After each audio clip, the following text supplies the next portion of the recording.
Educa Bolivia 2021, año por la recuperación del derecho a la educación. Estudiantes de tercero de secundaria, comencemos esta nueva etapa, esta nueva clase. ¿Cómo están? Kunjamaxtasa, Imainaya, Kereipare. En esta ocasión vamos a darle continuidad a lo que hicimos en la anterior clase. Recuerden que vimos que tal vez las normas ortográficas y la gramática serán necesarias para la expresión oral, ¿o no? Y ahora vamos a hablar de las características de la expresión oral. Pero como sabemos, tenemos que partir sobre algo que nos invite a la reflexión. Y en este caso, vamos a abordar, si se quiere, a un artista boliviano que tiene un gran renombre dentro de nuestro contexto, a Mamani Mamani, quien ha realizado una entrevista, ha respondido muchas preguntas en una entrevista que se ha realizado de manera muy interesante. Veamos.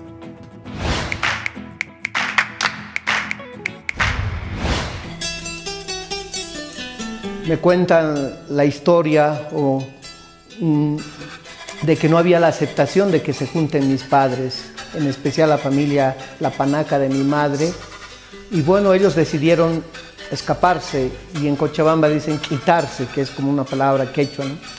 Y empiezan de cero, y mi hermana y yo nacimos en Cochabamba.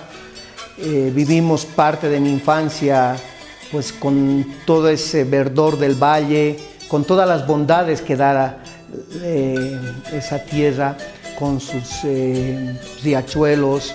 Vivíamos en Calacala, cuidando un terreno, mis padres sobreviviendo, ver qué van a hacer en la vida y de qué íbamos a vivir. Entonces, ya de niño empieza a manifestarse. Un amigo dijo que este mamani sigue mamando de la Pachamama, y creo que la Pachamama conmigo ha sido pues privilegiado, ¿no? Soy un ser agradecido a esta tierra, a la madre tierra, y empezaba a hacer mis primeros diseños y bosquejos en papel periódico y en cartones, en todo lo que podía encontrar, digamos. Entonces, esa infancia creo que ha sido tanto de felicidad, pero tanto también de afrontar la vida con mis padres, digamos. Recuerdo que mi padre empezó a hacer papitas y maní. Mi padre era manicero y papafritero, digamos. Entonces, tengo una serie dedicada de la papa, que es también como un homenaje a él, porque gracias a la papa, a estas 1000 variedades que las mujeres han domesticado en todo lo que es del lago sagrado, entonces hemos vivido, y he sido partícipe de él, recorrer muchos espacios. Íbamos pues a todas las festividades, íbamos a todos los actos culturales a vender, y bueno, ya desde tan pequeño empecé a alimentarme de todos estos espectáculos, rituales, fiestas, ferias, y creo que hasta ahora ha sido parte de mi vida, ¿no? Entonces, creo que ha sido una etapa muy feliz de mi infancia.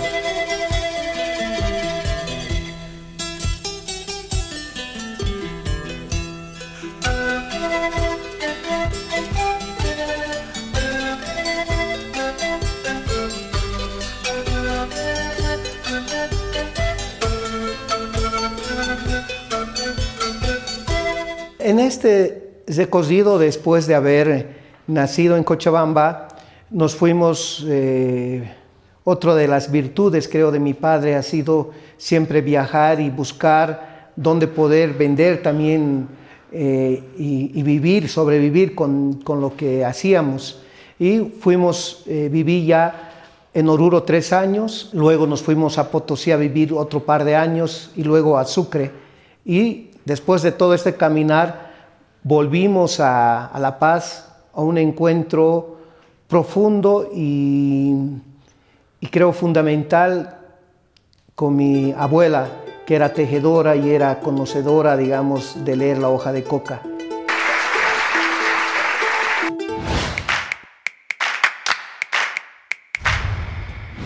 Como puedes ver, Mamani Mamani nos ha compartido su experiencia propia, en donde nos ha manifestado cómo desde pequeño, y gracias tal vez a la influencia del contexto, porque él vivía en Cochabamba en su niñez, ha empezado a darle un vistazo a los colores y ha visto la necesidad de expresar en su arte su experiencia.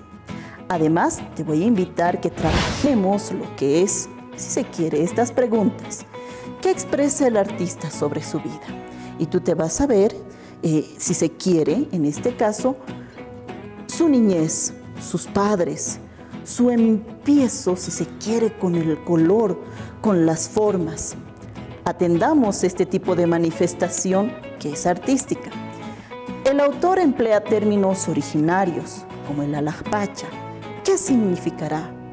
Habla de la Pachamama. Y vemos que como bolivianos también tenemos términos lingüísticos propios de nuestra lengua originaria.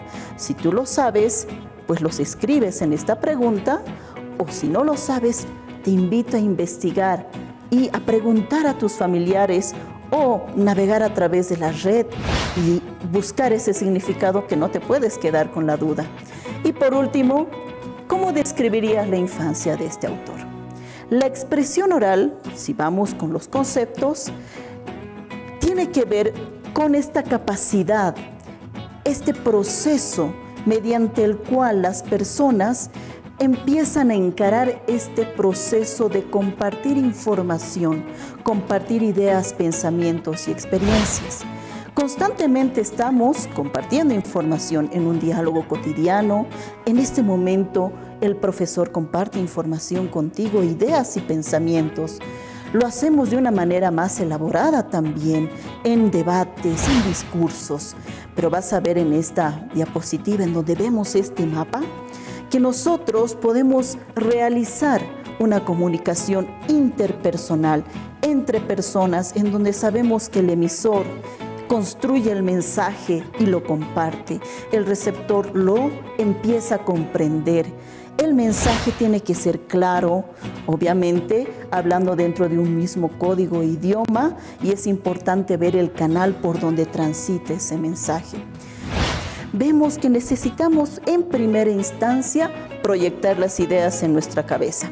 No se puede escribir texto ni expresar nada si no estoy proyectando mentalmente aquello que quiero expresar. Organizar esas ideas es un punto muy importante, sobre todo en el aspecto oral.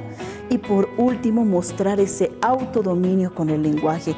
Empezar a compartir con total seguridad lo que estás pensando. ¿Qué objetivos tiene este tipo de expresión?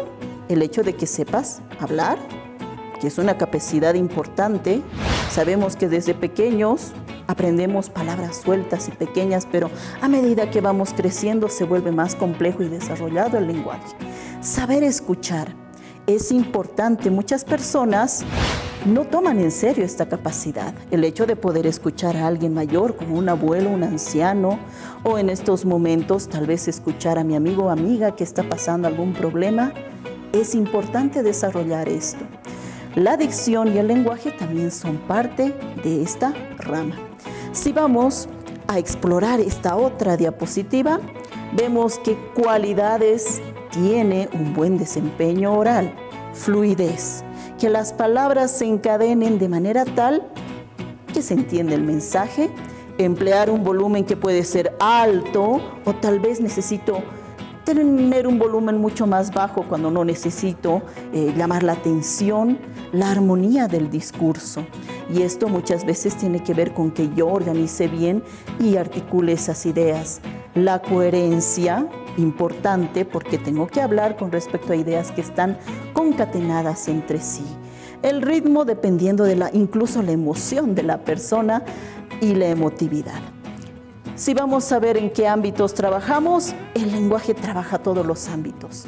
Académico, profesional, estamos hablando familiar. Y si hablamos de tipos de lenguaje, también hay muchas maneras de que esta expresión oral salga a la luz. El panel, el diálogo, podemos ir al debate, la entrevista y vamos a ir avanzando este tipo de temáticas a lo largo de estas sesiones. Si vamos más adelante, nosotros debemos concebir la expresión oral no solamente como una capacidad a desarrollar, sino como algo muy necesario en tu vida. Bueno, ahora, si hemos visto, necesitamos expresarnos en cualquier disciplina del saber a través del lenguaje oral. Un consejo muy importante es que ampliemos el vocabulario, que le empleemos nuevas, si se quiere, palabras a nuestro cotidiano hablar. Y muchas veces olvidamos ese gran amigo que tenemos en casa o incluso en tu celular, el diccionario. El hecho de encontrar sinónimos a ciertas palabras puede ayudarnos a desencadenar una mejor expresión oral. Para esta sesión, la actividad yo creo que te va a llamar mucho la atención.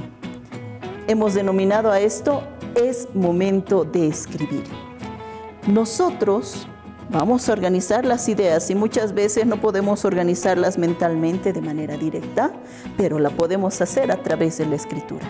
Te invito a que elijas un momento de tu vida, un momento personal, que recuerdes tal vez con mucha añoranza, mucho cariño, que visualices ese momento, ese recuerdo que has elegido en tu mente y lo organices obviamente y veas qué había en ese momento, los colores, las formas, las personas que estaban ahí, los sentimientos también, para que escribas una anécdota. Muchos de nosotros tal vez tengamos un diario personal en casa, pero si no lo tienes, adéntrate a esta aventura, escribir una anécdota. Te dejo también en esta presentación un modelo en donde tú puedes ponerle el título anecdotario, puedes ponerle mi anécdota o tal vez un título un poco más personal. Anotas tu nombre porque es bueno que tú identifiques tu propio trabajo. Y luego vamos a ir a la fecha, por lo menos una fecha tentativa, y si tienes la fecha exacta, qué buena memoria. Para que después describas tu experiencia paso a paso. Recuerda que la descripción es como dibujar con las palabras el evento y es bueno que recuerdes los colores, las formas, tamaños, cantidades, personas, pero yo me quisiera enfatizar en el análisis de la experiencia, en las emociones, si se quiere, las añoranzas, las ideas que te da para que lo analices. Esta anécdota te va a servir en el futuro. Me despido con esto deseándote un muy buen día. Gracias. Educa Bolivia 2021, año por la recuperación del derecho a la educación.